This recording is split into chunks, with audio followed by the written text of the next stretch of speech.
Boa tarde, que todos estejam bem. Vamos continuar aqui nos nossos estudos do livro Nosso Lar, chegando, né, a reta um pouco final, porque estamos aí na última dezena do livro. O livro tem 50 capítulos, já estamos no capítulo 43. Rapidinho, né? A gente quando olha assim, 43, pensa que vai ser, quando olha já está chegando. Então esse capítulo chama-se Em Conversação. Ele vai continuar ainda sendo norteado pelo tema da guerra. Então ele relata os acontecimentos da guerra nos planos visível e invisível e vai enfatizar a importância da religiosidade na conquista da paz.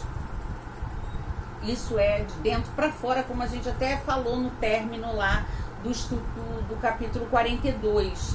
Essa tranquilidade, essa serenidade tem que vir de dentro para fora. Então, se você é religioso de corpo e de alma, de reflexão e de conduta, você vai adquirir essa estabilidade.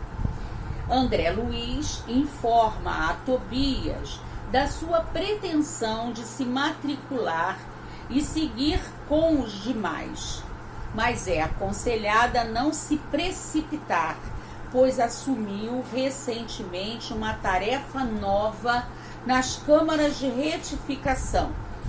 Trazemos isso para a nossa vida também, principalmente às vezes a nossa atuação na casa religiosa. Principalmente quando a gente começa assim no centro, a gente quer fazer tudo. A gente quer trabalhar no atendimento fraterno, quer trabalhar, né, como passista, quer trabalhar no desenvolvimento mediúnico, porque a gente fica tão deslumbrado, quer dizer, isso eu estou falando, me usando até como exemplo, né? A gente fica tão feliz, tão deslumbrada, achei meu caminho, achei meu rumo, que a gente quer fazer tudo, mas que a gente tem que ser cauteloso, comedido na nossa vida profissional, na nossa vida religiosa, na nossa vida familiar. Não adianta a gente querer fazer um monte de coisa ao mesmo tempo, abarcar um monte de responsabilidade, que a gente faça uma ou duas de forma valorosa, com bastante sucesso naquela empreitada, do que a gente fazer um monte de coisa, querer fazer de boa intenção mesmo, e não conseguir dar conta daquilo tudo, ou fazer mal feito, deixando aí algumas pontas soltas, não é isso? Então ele relata que o ministro, quer dizer, o Tobias, conversando com o André, relata que o ministro Benevenuto presenciou na sua estadia na Polônia. Lembra que nós falamos lá sobre a guerra, quando começou, onde foi e tudo, né? O trabalho de socorro espiritual nos campos de batalha, e que o sofrimento coletivo é dos mais vistos por ele, que os abnegados e servidores espirituais apresentam extraordinária capacidade de resistência no campo diuturno, que no plano invisível se cria um ambiente infernal de proporções indescritíveis, vendo-se os recém-desencarnados fugirem apavorados dos missionários, chamando-os de fantasmas da cruz, que os fluidos venenosos das metralhas somam-se às emanações pestilentas do ódio entre os homens. Olha que quadro terrível, né? Então, o nosso ministro aí, Benevenuto, ele em espírito estava lá em trabalho espiritual e presenciou toda essa recepção, todo esse trabalho grandioso, um trabalho faraônico que a gente às vezes não tem noção do trabalho que é dado, né, do atendimento, do socorro, do amparo espiritual que é dado a esses irmãozinhos que estão envolvidos ali na guerra, sejam em matéria ou seja desencarnados, né? Eu me lembro de um livro que eu li, não sei se foi um romance, mas é tanta coisa que a gente lê, né, que falava sobre esse trabalho dos irmãozinhos sendo recolhidos dos seus despojos físicos, né? Tendo sido brutalmente assassinados ali, mortos ali naquele momento de confronto, e que é uma situação realmente que dá pena, né? Uma situação calamitosa mesmo, tá? E os irmãozinhos em desequilíbrio se alimentam daquelas emanações, daquele desequilíbrio, daquele medo, né, que a gente fala aqui, eles fugirem apavorados de missionários, provocado pelo medo, mas o medo é relacionado à falta de conhecimento, né? A ignorância, não ignorância relacionada à agressividade, mas ignorância relacionada não ao desconhecimento das leis de Deus. O nosso ministro lá lamenta que seja impossível esclarecer e consolar os que desencarnam e se apresentam enlouquecidos, sendo racional que se entreguem aos precipícios das trevas para que sejam compelidos ao reajuste pelos pensamentos dignos que advirão com a dor. Eu cometi uma falha quando eu comecei a fazer a leitura do resumo aí desse parágrafo. Aqui já voltamos, né? Quem está conversando com o André é o Tobias. O Tobias cita para o André esse depoimento do ministro Benevenuto quando esteve em trabalho espiritual na Polônia. Mas, no caso, quem está falando isso aqui agora é o Tobias, né? Que é quase que impossível se atender aqueles irmãos em desequilíbrio extremo e voltados, né, e totalmente embebidos no ódio, na revolta, no desejo de vingança, certo? Então, que aí é necessário que seja dado um tempo para aquele espírito, nem que esse tempo seja passado no desequilíbrio absoluto, né? A gente aí lembra até uma passagem do Cristo quando ele fala que não se deve se jogar pérolas aos porcos. Não adianta você levar a palavra do Pai, não adianta você apresentar, descortinar para a pessoa o mundo espiritual, a continuação da vida, a necessidade da reparação, se a pessoa está com a mente completamente, aquela palavrinha que a gente gosta de brincar, né? Com a mente obnubilada, quer dizer, a mente está vendada, está fechada, então não vai adiantar nada. Então tem que deixar o irmãozinho, né, às vezes, reajustar os seus pensamentos que dentro do sofrimento, dentro da dor, que a dor, o sofrimento, o desequilíbrio, vai ter um momento de sanidade, vai começar a refletir sobre aquilo e vai começar o processo de cura, tá? Com relação a esse assunto, a dor, é também uma coisa muito delicada.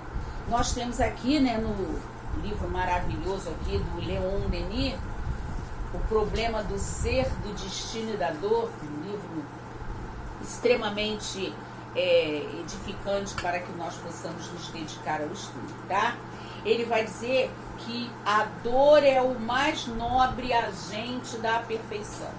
Isso vem coadunar, né, vai chegar junto aqui com o que é falado lá. Quer dizer, através da dor você vai vendo a necessidade de mudar o seu caminho evolutivo, mudar, reformular a sua vida. Então a dor é o mais nobre agente da perfeição.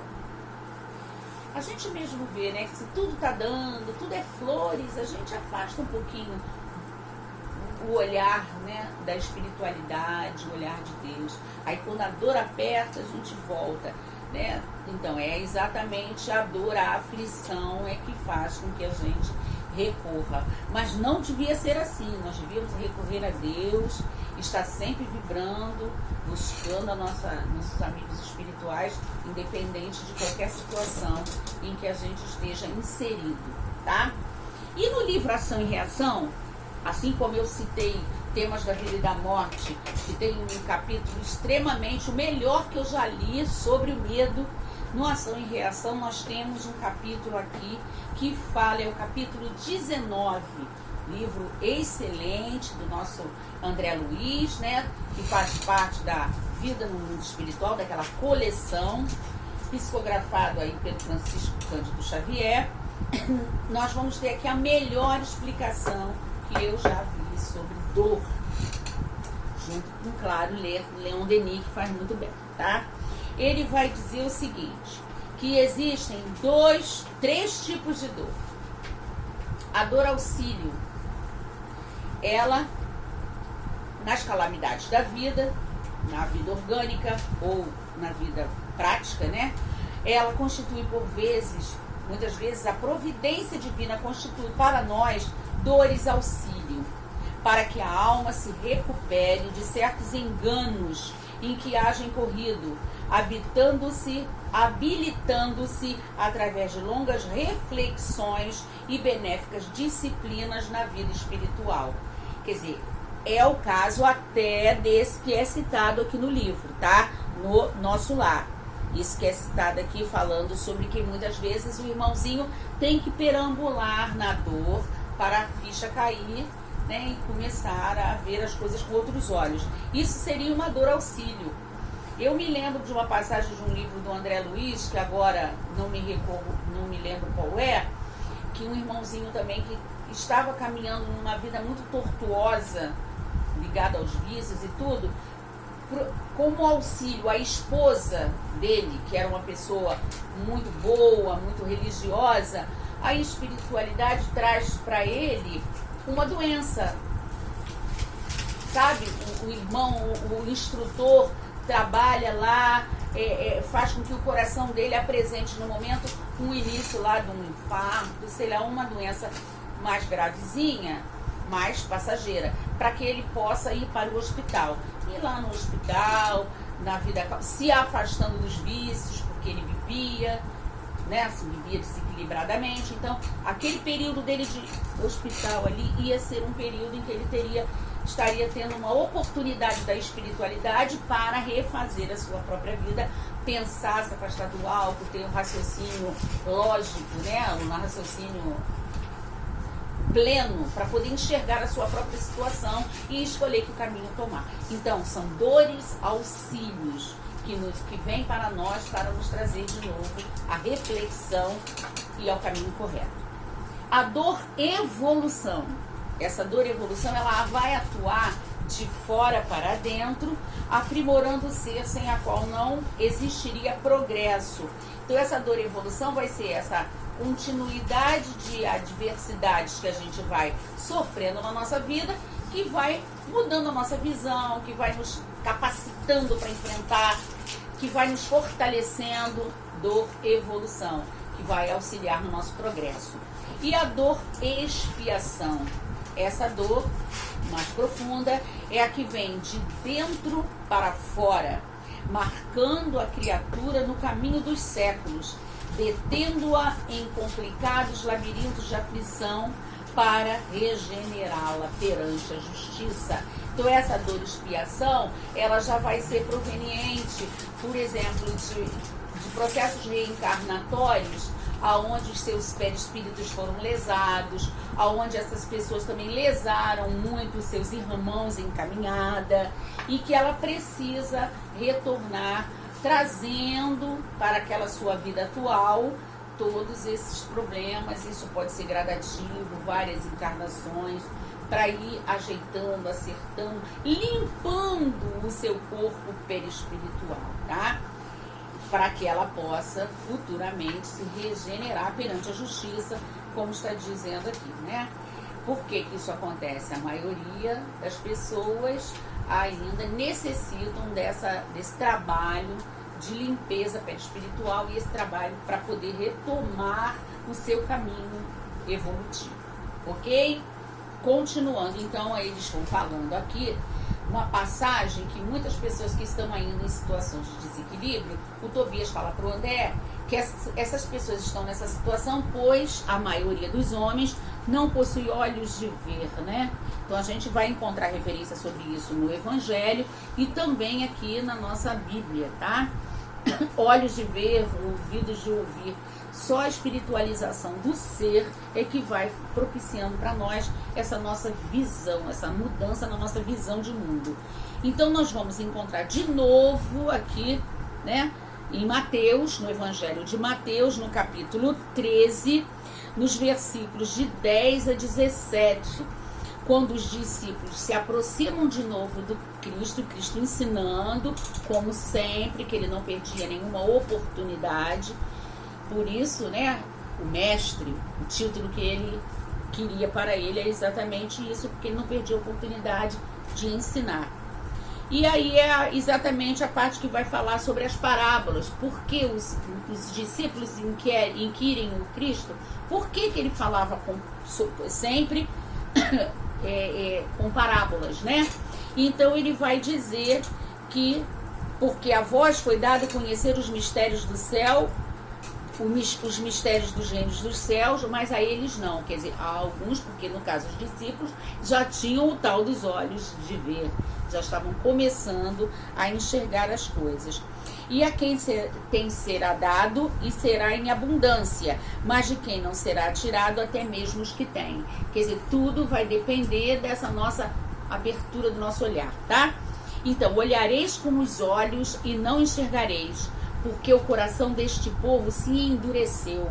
Ouviram mal com os ouvidos e taparam os olhos, para não suceder que vejam com os olhos, ouçam com os ouvidos, entendam com o coração e se convertam, e assim eu os cure. Quer dizer, é assim que nós devemos priorizar a nossa vida. Ou enxergar com os olhos, ouvir com os ouvidos, tá?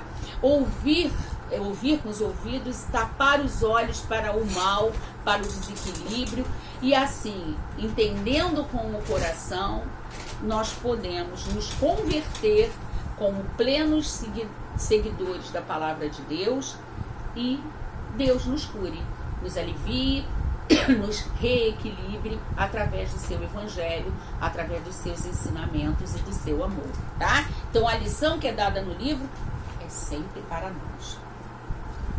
Nós encontramos também no Evangelho segundo o Espiritismo algumas referências desse capítulo. Primeiro, capítulo 6, o Cristo Consolador, no tópico 2, que vai falar sobre o jugo leve. E o ensinamento do capítulo começa assim: todos os sofrimentos, misérias, decepções, dores físicas, perda de entes queridos encontram sua consolação na fé no futuro, na confiança na justiça de Deus que o Cristo veio ensinar aos homens. Olha que ensinamento excelente, né? Essa passagem aqui é muito preconizada por todos os espíritas cristãos como nós. Temos também no Evangelho, no capítulo 18, muitos os chamados e poucos os escolhidos. Isso vai fazer alusão aqui ao início do capítulo 43, quando vai falar que o homem precisa de maior religiosidade. Então, no tópico 6, nós vamos encontrar: nem todos os que dizem Senhor, Senhor, entrarão no reino dos céus. Apenas entrará aquele que faz a vontade de meu Pai que está nos céus. Então não adianta eu apregoar uma fé que eu não tenho ela agasalhada no meu coração. A fé, ela tem que se refletir exteriormente, claro, no testemunho dessa nossa fé, no testemunho da nossa transformação, da nossa necessidade de nos melhorarmos a cada dia, pelo nosso procedimento em todas as áreas de atuação nossa na vida. Mas eu não preciso ficar gritando aos quatro ventos, bradando o nome do Senhor e não representando isso no dia a dia, na nossa conduta, no trato com os nossos semelhantes. Assim isso se perde. A verdadeira religiosidade, o amor está dentro de nós e não externamente. E para concluir, nós temos uma referência aqui deste capítulo, desse livro, um livro chamado Religião, do Carlos Embaçaí. Muito bom esse livro, eu uso muito ele também, que vai enfatizar exatamente isso que a gente estava falando aqui sobre religião. O homem, eu até vou dizer para vocês o que a gente, né, deve sempre ter em mente. O homem precisa muito mais de religiosidade do que de religião. ter a religião, se for externa, só uma coisa para inglês ver, né? Usando um ditado popular, não é isso que Deus quer de nós. Deus quer de nós a religião interna, a religião da conversão e da obediência, né, às suas leis. Então, no capítulo que vai falar sobre religião e religiosidade, o Carlos Embaçaí traz para nós assim: religioso não é apenas o homem que abraça uma seita sacerdotal. Não adianta você abraçar uma seita, seja ela qual for. Isso não faz de você um religioso, mas sim todo aquele que é honesto, crente e bom. Isso é que o Deus quer de nós. Toda religião implica dois aspectos. De uma parte, o objeto adorado para com o adorador. De outra, a atitude do adorador em relação ao objeto do culto. Numa, a divindade se aproxima do homem. Na outra, o homem se aproxima da divindade. Então, se eu faço aquela parafernália toda externa, se eu brado aos quatro ventos, isso daí não vai aproximar, né? Eu vou me aproximar, eu vou estar aproximando o culto religioso de mim, porque eu vou usar da materialidade, da pregoando aos quatro ventos, eu vou estar, nesse caso, aproximando a divindade, a religião de mim. Agora, a aproximação real que tem que haver é a gente se aproximar de Deus. E para que isso aconteça, não preciso de paramento nenhum. Olha o que está lá, né? Ore em secreto, como está na parábola que temos no Evangelho e temos também na Bíblia. Então, esse orar em secreto é orar dentro do nosso coração. Não é ir para um cantinho, não há necessidade. Você pode estar no meio de uma multidão e estar orando em secreto, tá? Então, a gente assim conclui, deixando como fundamentação maior aí essa necessidade de nos espiritualizarmos. Menos religião e mais religiosidade. Obrigada. Fiquem com Deus. Corta.